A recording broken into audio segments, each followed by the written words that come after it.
नमस्कार दोस्तों, sports engineer में आप सभी का बहुत बहुत स्वागत है। मेरा नाम है दीपक बालोटिया और आज इस वीडियो में 10वां पार्ट डिस्कस कर रहे हैं हम हिस्ट्री के क्वेश्चन आंसर का। पहले के पार्ट आप देख लीजिए अगर आपने अभी तक नहीं देखे हैं। वीडियो शुरू करने से पहले अगर आपने चैनल को सब्सक्राइब नहीं किया है तो सब्सक्राइब जरूर कर लीजिए और साथ में बेल आइकन को भी प्रेस कर लीजिए।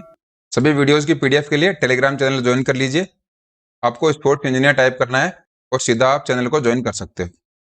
चलिए वीडियो को शुरू करते हैं। नीचे दिए गए कोड का उपयोग करके उन 3 महाभारत वॉरियर्स का नाम बताइए जिन्हें पहलवानों के लिए जाना जाता है।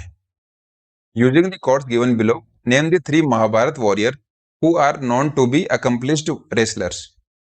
तो देखिए 6 ऑप्शन हमारे सामने है। हमें यह बताना है कि महाभारत के अंदर इनमें से कौन से 3 योद्धा थे जिनको पहलवानों के रूप में जाना जाता है। राइट आंसर क्या है इसका? 2, 3, 5 D is the correct answer. ये देखिए भीम, जरासंध और दुर्योधन, इन तीनों को पहलवानों के रूप में जाना जाता है महाभारत के अंदर। ये भी हिस्ट्री का ही क्वेश्चन है। ध्यान में रखिए ऐसे क्वेश्चन जो बड़ी एग्जाम्स है फिजिकल एजुकेशन की उनमें हमें देखने को मिलते हैं। नेक्स्ट है, नीचे दिए गए कोड का उपयोग करते हुए प्राचीन विश्वविद्यालयों तक्षशिला और नालंदा में लोकप्रिय और जोरदार अभ्यास वाली खेल गतिविधियों को नाम दें। प्राचीन हमारी यूनिवर्सिटी थी तक्षशिला और नालंदा, उनमें कौन सी स्पोर्ट्स एक्टिविटीज होती थी? इन 7 ऑप्शन है उनमें से हमें बताना है। राइट आंसर क्या है इसका? ए 1, 2, 3, 4। पहले की जो 4 हैं वो खेल गतिविधियां इन दोनों विश्वविद्यालय में होती थी। तैराकी, तलवारबाजी, तीरंदाजी और कुश्ती। इंग्लिश में है स्विमिंग, फेंसिंग, आर्चरी और रेसलिंग। ये 4 स्पोर्ट्स एक्टिविटीज प्राचीन जो हमारे विश्वविद्यालय थे तक्षशिला और नालंदा उनमें बहुत ज्यादा लोकप्रिय थी और इनके लिए ये पूरी दुनिया भर में फेमस थी। इनको हमें ध्यान में रखना है। तीसरा क्वेश्चन है, संयुक्त राज्य अमेरिका में 20वीं शताब्दी ने एक नए युग की शुरुआत का प्रतीक था। In United States of America the 20th century symbolised the beginning of a new era of. 20th century की बात हो रही है। 20वीं शताब्दी में यूएसए में एक नए युग की शुरुआत हो गई थी, तो उसका प्रतीक हमें बताना है कि वो नया युग किस वजह से था। राइट आंसर क्या है इसका? Physical fitness is the correct answer. America में 20वीं शताब्दी में फिजिकल फिटनेस के ऊपर बहुत ज्यादा जोर दिया गया और इसको एक नए युग की शुरुआत कहा जा सकता है। इसके बाद से ही फिजिकल एजुकेशन और फिजिकल एक्टिविटीज को पूरी दुनिया भर में ज्यादा पहचान मिली। चौथा क्वेश्चन है, प्राचीन ग्रीकों ने अपनी शिक्षा को पूर्ण माना और इसमें निम्न शामिल थे। The ancient Greeks considered there education complete and it comprised of. Right answer क्या है इसका? सी एथिक्स, एस्थेटिक्स, मैथमेटिक्स और एथलेटिक्स। नैतिकता, सौंदर्य शास्त्र, गणित और एस्थेटिक्स, ये 4 सब्जेक्ट हैं, इन पे सबसे ज्यादा जोर दिया गया। और ये जो 4 सब्जेक्ट अगर कोई पर्सन उस टाइम पे कर लेता था तो उसको कंप्लीट एजुकेशन नाम दिया जाता था प्राचीन ग्रीक समय में। इसको ध्यान में रखना है। 5वां क्वेश्चन है, 7 साल की उम्र में युवा एथेनियन लड़कों ने पैलेस्ट्रा में प्रवेश किया जो एक लोकप्रिय था। देखिए एक जानकारी तो हमें क्वेश्चन में ही मिल गई। युवा एथेनियन मतलब जो पैलेस्ट्रा नाम है वो एथेंस में था। अब हमें बताना है कि पैलेस्ट्रा क्या था जो इतना पॉपुलर था। राइट आंसर क्या है इसका? Wrestling school. एथेंस के अंदर 7 साल के बच्चे को पैलेस्ट्रा में डाल दिया जाता था या फिर कुश्ती स्कूल में डाल दिया जाता था। हमें बस इतना ही ध्यान रखना है। पैलेस्ट्रा के बारे में हमने पहले के हिस्ट्री के वीडियोज हैं उनमें भी डिस्कस किया है, लेकिन इस क्वेश्चन की लैंग्वेज थोड़ा सा घुमा के है तो हमें उसको भी ध्यान में रखना है। नेक्स्ट है, ग्रीक इतिहास के बाद के एथेनियन काल की सबसे उत्कृष्ट विशेषता थी। The most outstanding feature of later Athenian period of Greek history was the rise of. Athens का जो उत्तर काल था, लेटर जो पीरियड था, उसकी सबसे उत्कृष्ट विशेषता क्या थी? आउटस्टैंडिंग फीचर देख लेते हैं क्या था उसका। राइट आंसर इज बौद्धिकता, intellectualism. D is the correct answer. Athens के बहुत सारे टाइम पीरियड है, उनमें सबसे लास्ट का जो पीरियड था उसके अंदर इंटेलेक्चुअलिज्म पे जोर दिया गया। नहीं तो इससे पहले क्या होता था वहां पे? रेसलिंग, फाइटिंग, हॉर्स राइडिंग, ये सारी जो चीजें थी इन पे ही फोकस रहता था। लेकिन लेटर एथेनियन पीरियड में हम क्या देखते हैं कि बौद्धिकता पर सबसे ज्यादा जोर दिया गया। नेक्स्ट है, लोक विद्यालय शारीरिक शिक्षा के क्षेत्र में क्रांति लाने में सहायक थे। The folk school were instrumental in bringing about a revolution in the field of physical education in. लोक विद्यालय की बात हो रही है जिनको इंग्लिश में फोक स्कूल्स बोलते हैं। हमें बताना है कि शारीरिक शिक्षा के क्षेत्र में ये क्रांति लाने में सहायक हुए थे। मतलब फोक स्कूल्स हैं, वो एक रिवॉल्यूशन लेकर आ गए थे फिजिकल एजुकेशन फील्ड में। कहाँ पर लेकर आए थे वो? राइट आंसर क्या है इसका? Denmark. A is the correct answer. यहाँ पे बहुत सारे फोक स्कूल्स थे और वो इस तरीके से फेमस हो गए कि धीरे धीरे फिजिकल एजुकेशन में एक क्रांति आ गई डेनमार्क के अंदर। 8वां क्वेश्चन है, नीचे दिए गए कोड का उपयोग करते हुए उन 2 देशों की पहचान करें जिन्होंने जिम्नास्टिक को आकार दिया है जिस तरह से यह आज प्रचलित है।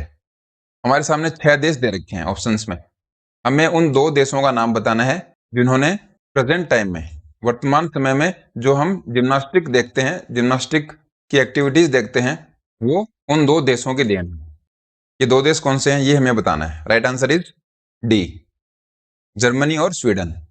ये 2 ऐसे देश हुए हैं जिन्होंने हमें जिम्नास्टिक दिया और ये उस लेवल का था जो कि हम अभी प्रेजेंट टाइम में भी यूज करते हैं। नेक्स्ट है, एक व्यक्तिगत एथलीट या टीम को किसी भी अंतर्राष्ट्रीय खेल प्रतियोगिता में भाग लेने के लिए एक साथ 2 निकायों में से किसके संरक्षण की आवश्यकता होती है? देखिए 4 ऑप्शन हमारे सामने हैं। हमें यह बताना है कि या तो एक इंडिविजुअल एथलीट हो गया या फिर पूरी टीम, इन दोनों में से कोई भी हो, उसको अंतर्राष्ट्रीय खेल प्रतियोगिता में जाना है, इंटरनेशनल कंपटीशन में जाना है। तो उसके लिए 2 निकायों में से किसके संरक्षण की आवश्यकता होती है एक साथ? राइट आंसर क्या है इसका? सी, भारतीय ओलंपिक संघ और संबंधित राष्ट्रीय खेल महासंघ, Indian Olympic association and respective national sport federation. देखिए कोई भी टीम या इंडिविजुअल जब इंटरनेशनल स्पोर्ट कंपटीशन में जाएगा, उसे इंडियन ओलंपिक एसोसिएशन और इसके साथ साथ नेशनल स्पोर्ट फेडरेशन है उसका भी संरक्षण होना चाहिए।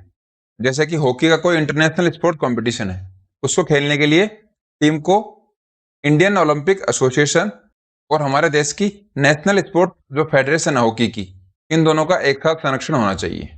अगर हॉकी फेडरेशन मना करती है तो वो टीम नहीं जा पाएगी और आईओए मना करता है तो भी वो टीम नहीं जा पाएगी। एक साथ इन दोनों बॉडीज की रिक्वायरमेंट हमें होती है कोई भी इंटरनेशनल स्पोर्ट्स कंपटीशन को खेलने के लिए। 10वां क्वेश्चन है, संयुक्त राज्य अमेरिका में 20वीं शताब्दी में एक नए युग की शुरुआत का प्रतीक था। ऐसा क्वेश्चन हमने पहले भी देखा था। 20वीं शताब्दी में अमेरिका में एक नए युग की शुरुआत हुई थी, तो हमने उसमें फिजिकल फिटनेस आंसर कर दिया था। अब हमें 3 ऑप्शन बताने हैं, तो वो कौन कौन से हैं? 1, 2, 5 B is the correct answer. ये देखिए इस क्वेश्चन को थोड़ा सा और डीप में पूछ लिया गया है। इसमें फिजिकल फिटनेस, फिजिकल हेल्थ और फिजिकल वेलनेस, ये तीनों फैक्टर हैं जो कि अमेरिका में 20वीं शताब्दी में आए और इनसे अमेरिका में एक नए युग की शुरुआत को हम देखते हैं। दोनों क्वेश्चंस में आप कंफ्यूज मत होइए। लास्ट जो क्वेश्चन था हमें ओनली फिजिकल फिटनेस का वहां पे ऑप्शन दिया गया था, तो हमने वहां पे ये आंसर कर दिया। अब हमें 3 फैक्टर बताने हैं, 3 ऑप्शन बताने हैं, फिजिकल फिटनेस एंड वेलनेस और हेल्थ। ध्यान में रखिए इनको। 11वां क्वेश्चन है, प्रसिद्ध चीनी यात्री वेन सांग नालंदा विश्वविद्यालय में अध्ययन करने के लिए आए थे, यानी 7वीं शताब्दी में ज्ञान प्राप्त करते हैं। तो 7th सेंचुरी में चाइनीज ट्रेवलर थे जिनका नाम है वेन सांग, जो कि हमारी प्राचीन विश्वविद्यालय है नालंदा, उसमें अध्ययन के लिए आए थे। तो किसका अध्ययन करने के लिए आए थे ये हमें पूछा गया है। राइट आंसर क्या है इसका? योग शास्त्र। A is the correct answer. Yoga पढ़ने के लिए आए थे वो 7th सेंचुरी में। 12वां क्वेश्चन है, निम्नलिखित में से कौन यूरोपीय शारीरिक शिक्षा शास्त्री था जिसने सही शारीरिक मुद्रा के विकास पर गंभीरता से ध्यान दिया?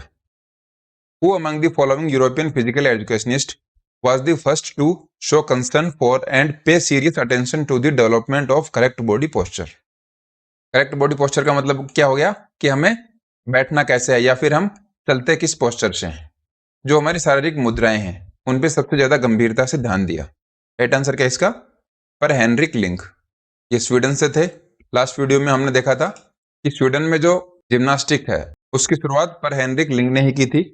इन्होंने ही सबसे पहले सीरियस अटेंशन दिखाया था कि हमारी बॉडी का करेक्ट पोस्चर क्या होना चाहिए, बैठने का पोस्चर क्या होना चाहिए, या फिर हम किस तरीके से चलते हैं, खड़े होते हैं, इन सब चीजों पे सबसे ज्यादा ध्यान इन्होंने दिया था।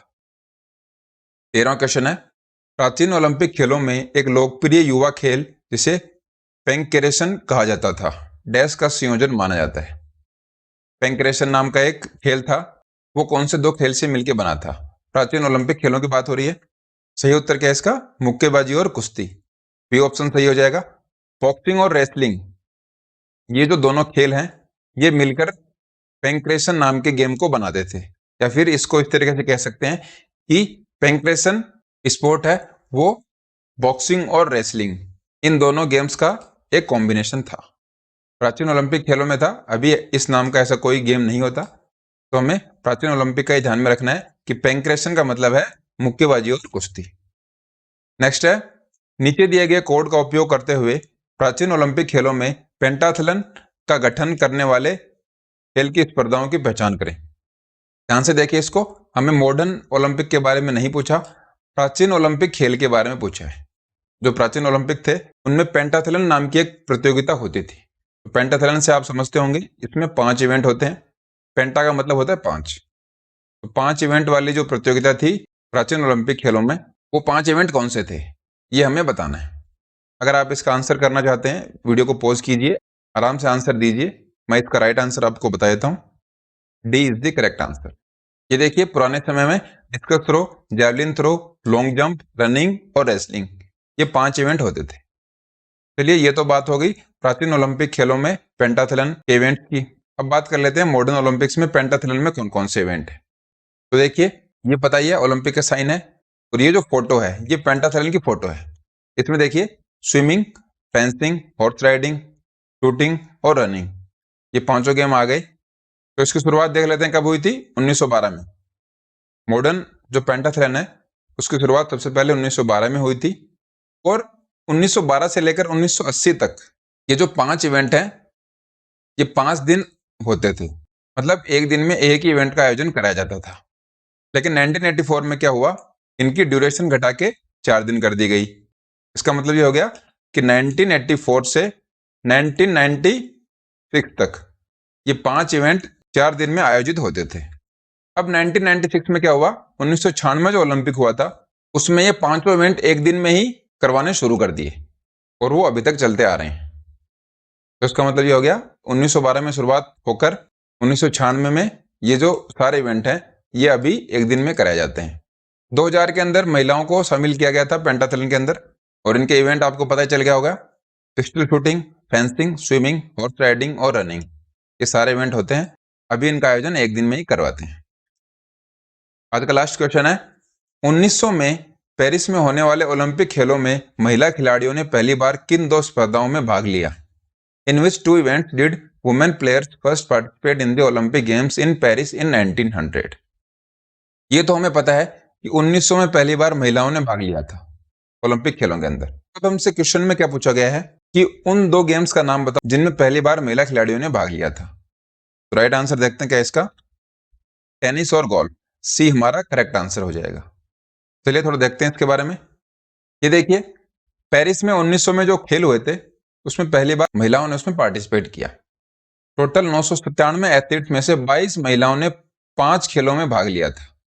इसका मतलब ये हो गया कि मेल और फीमेल सभी मिला के 997 एथलीट थे, उसमें से 22 महिलाएं थी, 22 फीमेल एथलीट थी। तो उन्होंने इन 5 गेम्स में पार्टिसिपेट किया था, जिनमें है टेनिस, नौकायन, क्रिकेट, घुड़सवारी और गोल्फ। ये क्रिकेट नहीं है, क्रिकेट ही है। अभी नेक्स्ट वीडियो में इसके बारे में डिस्कस कर लेंगे। तो ये 5 गेम थे जिनमें सबसे पहले महिला एथलीट थे, उन्होंने पार्टिसिपेट किया था। बहुत ज़्यादा इंपॉर्टेंट ये क्वेश्चन है, तो आप ध्यान में रखिए। तो दोस्तों फिलहाल इस वीडियो में इतना ही। वीडियो कैसा लगा कमेंट्स में जरूर बताइए, और अगर वीडियो को पहली बार देख रहे हो तो चैनल को सब्सक्राइब जरूर कर लीजिए। नेक्स्ट वीडियो में फिर मिलते हैं, तब तक खुश रहिए, हेल्दी रहिए। बहुत बहुत धन्यवाद।